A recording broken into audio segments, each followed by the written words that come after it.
Okay mga kababayan, Chris Ulo po at welcome po rito sa ating YouTube channel. Okay mga kababayan, may breaking news. Pag-usapan ho natin ito. Nako, mukhang dito na yata kinakailangan kabahan si VP Inday Sara Duterte.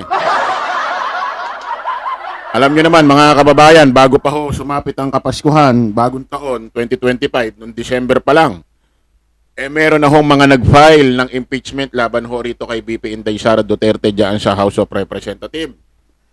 Na kung saan, hanggang ngayon ho, wala pa hong paggalaw, pag-usad. Marami na hong naiinip at iba't ibang grupo na ho ang mga nagrarally sa lansangan dyan ho sa EDSA para magbigay ho ng panawagan dito ho sa House of Representatives na kung saan anong petsa na, galaw-galaw na at baka ma-stroke.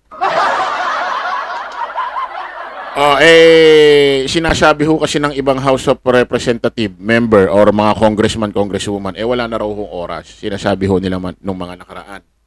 Sabi ko nga, opinion ho natin dito, baka may kinalaman ho ito sa election 2025, especially dyan ho sa senatorial.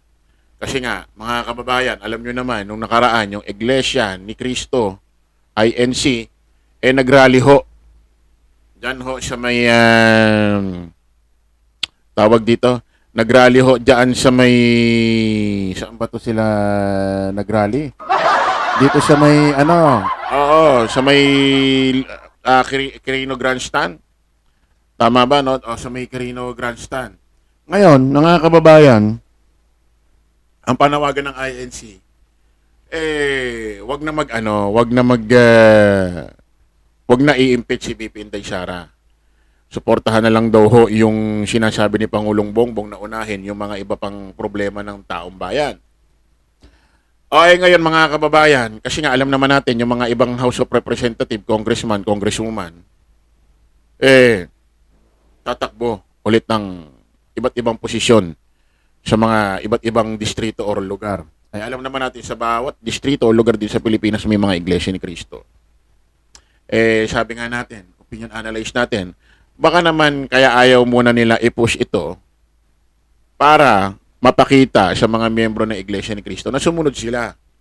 Kasi nga, kung ipupush nila ito at malalaman ng INC at ng mga miyembro nila, baka kabawasan ho nila ito sa mga boto nila, sa mga lugar, distrito na kung saan tatakbo sila doon.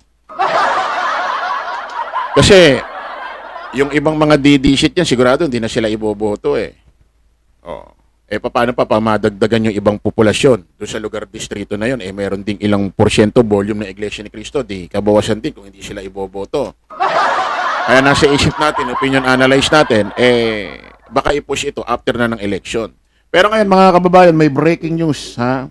Ayon ho rito sa House of Secretary General, uusad na raw ang impeachment na mga naka-file sa kanila ngayong linggo. Pakinggan ho natin mga kababayan.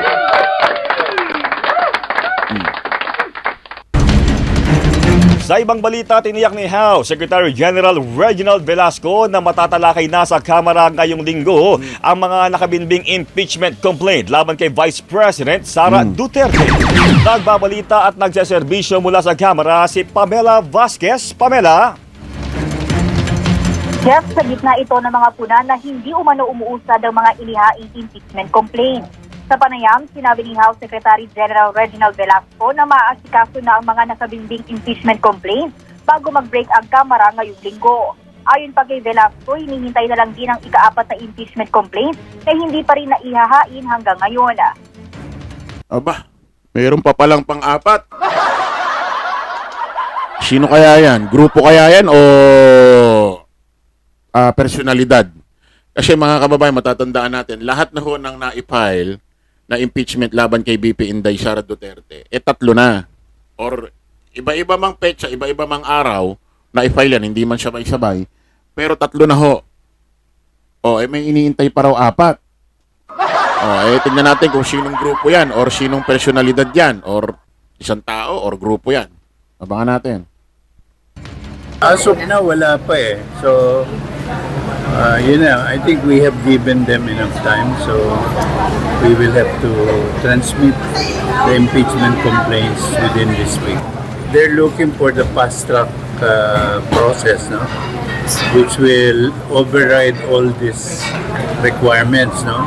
Once they file with 103 or more congressmen, diretso yun sa plenary and then Senate agad. Iginiit din ni Velasco na nabigyan ng sapat After daw sa Congress, diretso Senate na yan. Ako alam ko, naniniwala ako, hindi magtatagal talaga sa Congress ito. Mabilis lang ito Magtatagal ito talaga sa Senado. Kasi, doon itatrial talaga siya. Iba ho kasi yung impeachment. Iba ho yung impeachment trial. Yung impeachment, dyan ho sa bakuran niya ng House of Representatives. Magbobotohan, labanan ng bilangan yan, labanan ng numero. Kapag lumamang na dapat ma-impeach ito si VP Inday Sara Duterte, iaakit ngayon yan doon sa Senado. Yun yung tinatawag na impeachment trial, yung parang kay Erap dati, kaso hindi ho natapos yun, hindi natuloy yun, kasi nagkaroon na ng EDSA Revolution Di ba, dyan sa EDSA Shrine? Yun ho yung mga senador mga nakasuot ng mga kapa, yung parang pang suot-suot ho ng judge. Yung parang gagraduate, gano'n. Doon na ho, i-impeach trial na siya, impeachment trial. Doon ho sa Congress, impeachment, maglalabanan, magdidebate. Then after magdebate, maglabanan ng mga kanilang panipaniwala, kasi may positive, may negative yan, tsaka magbobotohan. Parang yung nangyari ho sa prangkisa ho ng ABS-CBN. Nagbotohan, tapos inakit sa Senado. Ganon din ho ang mangyayari dyan. Ako naniniwala ako sa Congress saglit, sa Senado magtatagal. Hindi nga lang natin alam kung kakayanin ho yan kasi sa May or June, mag-iiba na ho ng mga senador siyempre, hindi natin malaman kung sino-sino na naman yung mga papasok at mag-e-exit.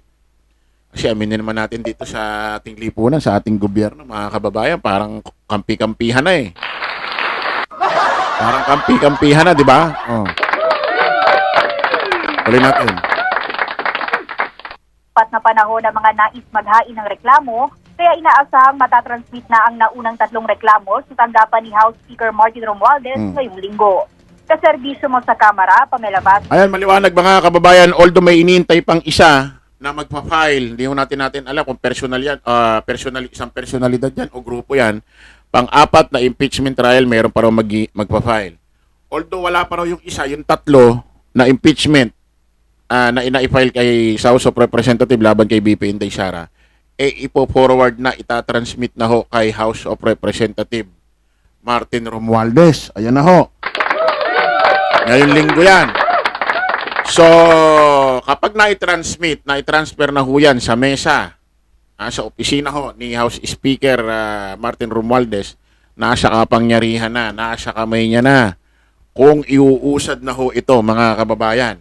Nako, kaya BP Inday Sara, magpalakas ka na kay House Speaker Martin Romualdez. Trupa-trupahin mo na. Ang problema, pinagbantaan mo Napapatayin mo napapapatay mo Pati si Elisa Marcos, pati si Pangulong Bongbong Marcos Tinatawag mo pang tambalos-los. Eto mga kababayan, sa totoo lang, hindi naman hahantong itong usapin issue dito sa DepEd at OBP, pati rito kay BP Inday Sara Duterte. Kung nasagot niya na or sinagot niya na ng mga tama o naglabas na siya ng mga ebidensya na katunayan, saan napunta yung milyong pera ng OBP at DepEd? Kung saan napunta? Kasi nung nakaraan, nagpapasalamat si BP Inday Sara na salamat, i-file na yan, at least masasagot na ng tama. Sa isip-isip ko, yung mga itatanong naman sa'yo doon, yung mga tinatanong din naman sa'yo na hindi masagot, uulitin lang ipupormal lang, gagawin lang impeachment ang problema, opinion analyze natin dito, mga kababayan, ano nga naman ipapalusot? Ano nga naman isasagot ni BP Inday Sara? Ano naman iimbento niya kung saan mga napunta ang pera? Kung yung sagot niya hindi naman sasakto, suswak doon sa report ng COA, doon sa edit nila. Kaya nga marami nga nagsasabi, mga kababayan, na kahon ho rito si BP Inday Sara Duterte. Di ba nakita na panood nyo sa balita, pati ho yung mga resibo na ibinigay nila dito sa COA at ipinasa ho sa House of Representatives, yung mga resibo na kung saan tumanggap ho ng mga confidential fund. Wala raw ho mga nag-e-exist na tao na ganon. Especially ho yung Mary Grace Piatos, wala raw ho nag-e-exist na ganon. So, sino-sino yung mga yon?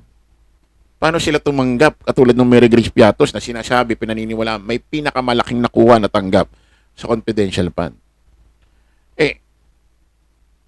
Sino yung Mary Grace Piatos? Ba't nakapirma doon? So, ibig sabihin, bogus ito.